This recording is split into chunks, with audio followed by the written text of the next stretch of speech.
अब बड़े-बड़े शहरों में दाइयाँ, नर्सें और लेडी डॉक्टर सभी पैदा हो गई हैं, लेकिन देहातों में जच्चेखानों पर अभी तक भंगिनों का ही प्रभुत्व है और निकट भविष्य में इसमें कोई तब्दीली होने की आशा नहीं। बाबू महेशनाथ अपने गांव के जमींदार थे, शिक्षित थे और जच्चेखानों में सुधार की आवश्यकता को मानते थे, लेकिन इसमें जो बाधाएं थी उस पर कैसे विजय पाते।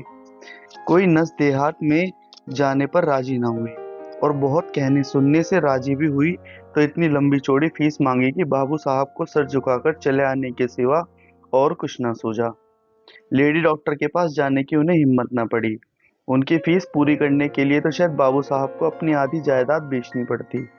इसलिए तब 3 कन्याओं के बाद वह चौथा लड़का पैदा हुआ। तो फिर वह गूदड़ था और वह गूदड़ की बहू।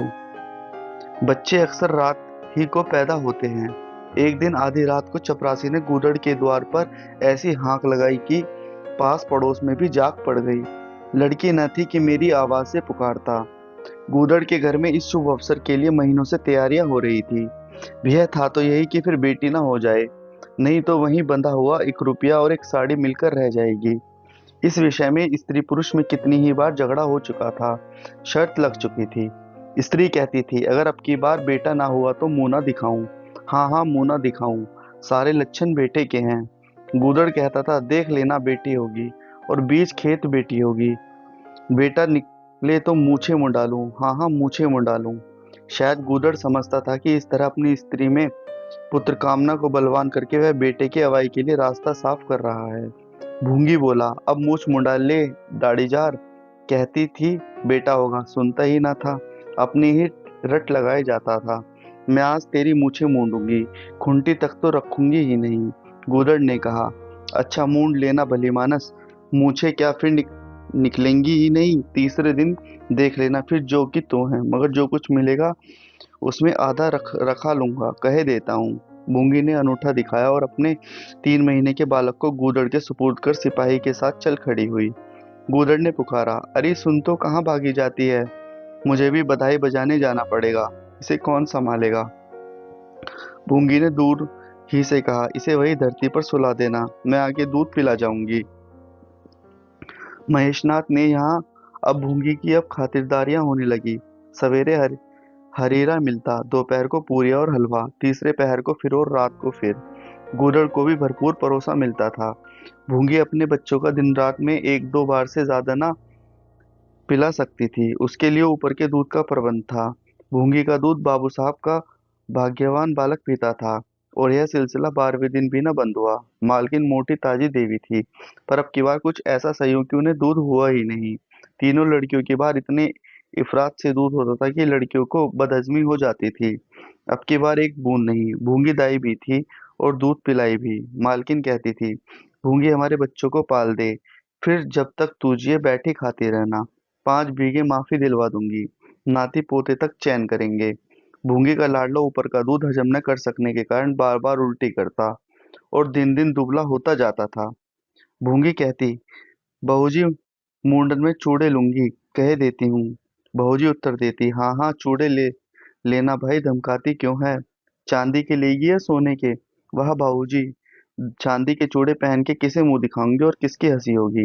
अच्छा सोने के लेना भाई, कह तो दिया, और ब्याह में कंठा लूंगी और चौधरी के लिए हाथों के तोड़े, वह भी लेना, भगवान वह दिन तो दिखाए। घर में मालकिन के बाद भूंगी का राज था। महरिया, महाराजिन, नौकर चाकर सब उसका रौब मानते थे। यहाँ तक कि खुद बहूजी भी उससे दब जाती थी। एक बार तो उसने महेशनाथ को भी डांटा था, हंसकर टाल गए। बात चली थी भंगियों की। महेशनाथ ने कहा था दुनिया में और चाहे जो कुछ हो जाए भंगी भंगी ही रहेंगे, इन्हें आदमी बनाना कठिन है। इस पर भूंगी ने कहा था मालिक, भंगी तो बड़ों बड़ों को आदमी बनाते हैं, उन्हें कोई क्या आदमी बनाए। यह गुस्ताखी करके किसी दूसरे अफसर पर भला भूंगी के सिर के बाल बच सकते थे, लेकिन आज बाबू साहब ठठाकर हंसे और बोले भूंगी बात बड़े पते की कहती है। भूंगी को शासनकाल साल भर से आगे न चल सका। देवताओं ने बालक के भागिन का दूध पीने पर आपत्ति की। मोटेराम शास्त्री तो प्रायश्चित का प्रस्ताव कर बैठे। दूध तो छुड़ा दिया गया, लेकिन प्रायश्चित की बात हंसी में उड़ गई। महेशनाथ ने फटकार कर कहा, प्रायश्चित की खूब कही शास्त्री जी। कल तक उसी भंगिन का खून पीकर पला, अब उससे छूत घुस गई। वाह रे आपका धर्म। शास्त्री जी सीखा फटकाकर बोले, यह सत्य है। वह कल तक भंगिन का रक्त पीकर पला, मांस खाकर पला, यह भी सत्य है। लेकिन कल की बात कल थी, आज की बात आज। जगन्नाथपुरी में छूत अछूत सब एक पंगत में खाते हैं, पर यहाँ तो नहीं खा सकते। बीमारी में तो हम भी कपड़े पहन पहने खा लेते हैं, खिचड़ी तक खा लेते हैं बाबूजी। लेकिन अच्छे हो जाने पर तो नियम का पालन करना ही पड़ता है। आप धर्म की बात न्यारी है, तो इसका यह अर्थ है कि धर्म बदलता रहता है, कभी कुछ कभी कुछ।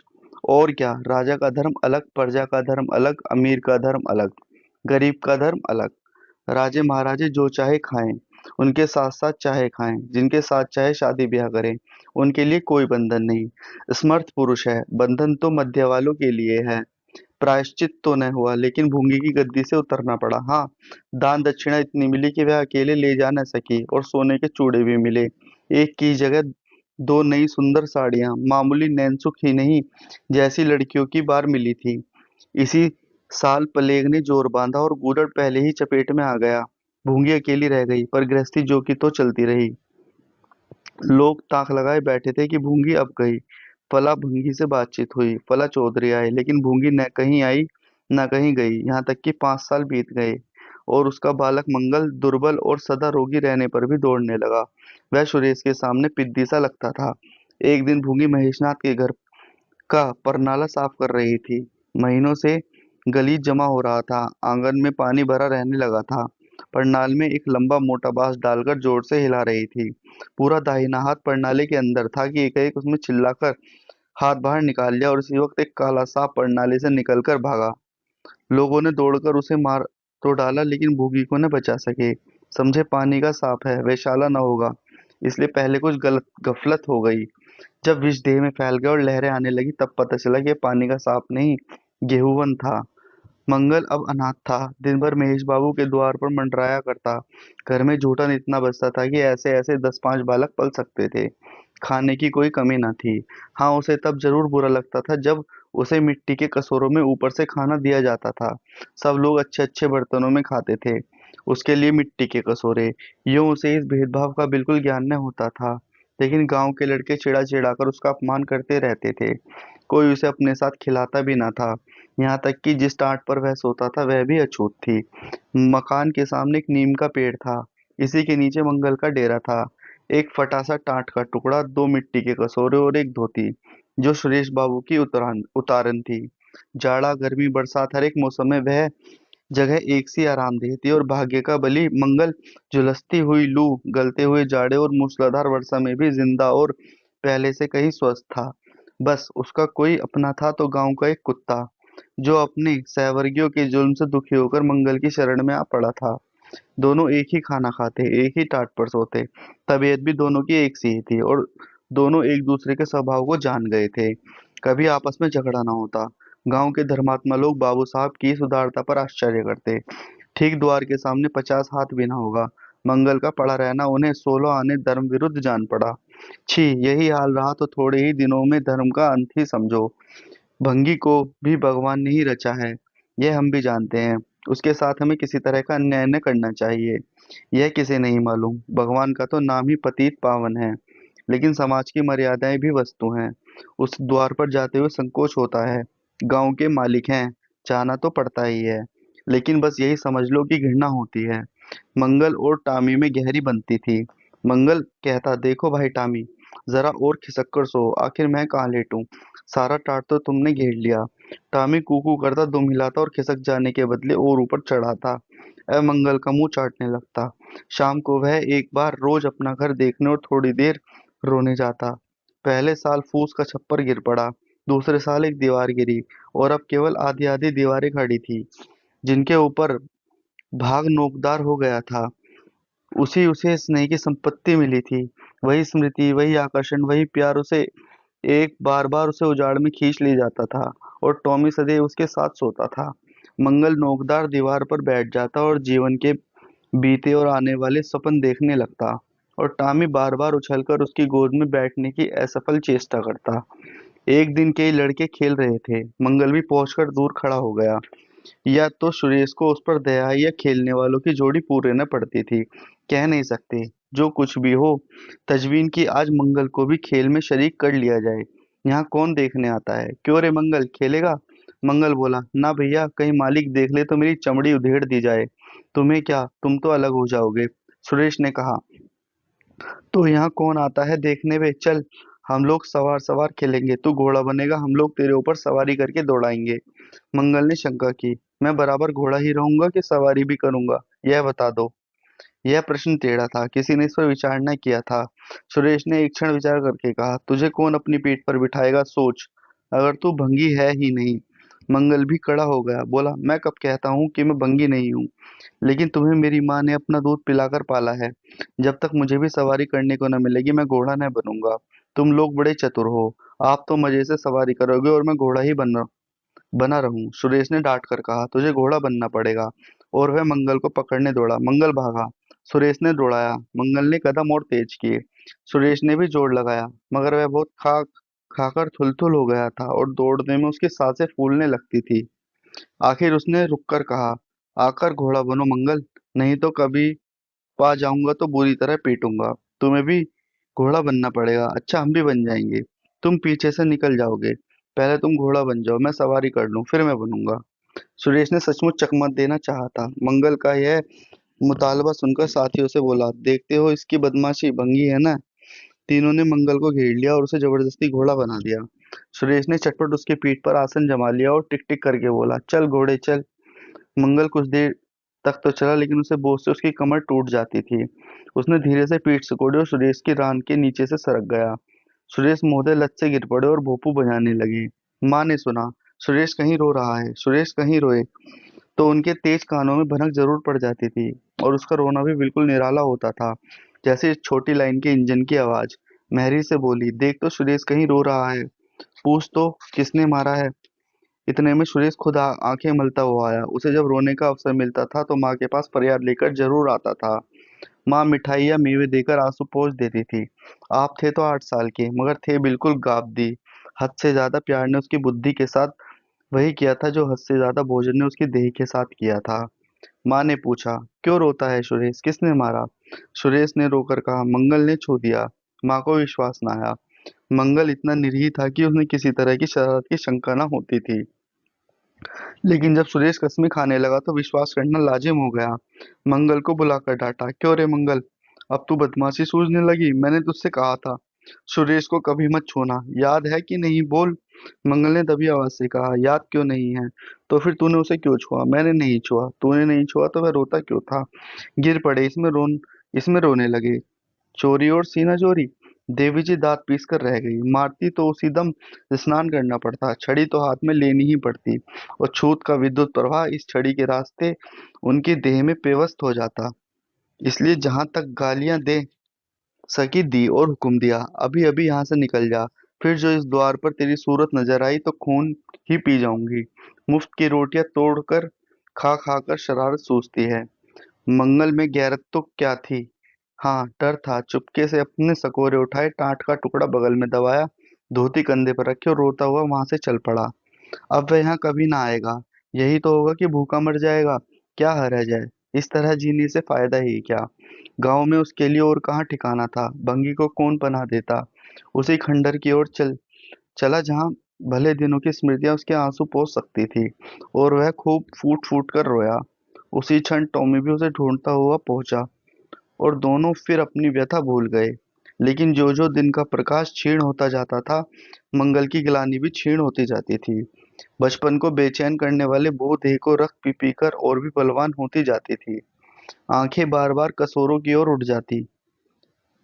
वहां अब तक सुरेश की झूठी मिठाइयां मिल गई होती, यहाँ क्या धूल फांके। उसने टॉमी में सलाह की, खाओगे क्या टॉमी, मैं तो भूखा लेटा रहूंगा।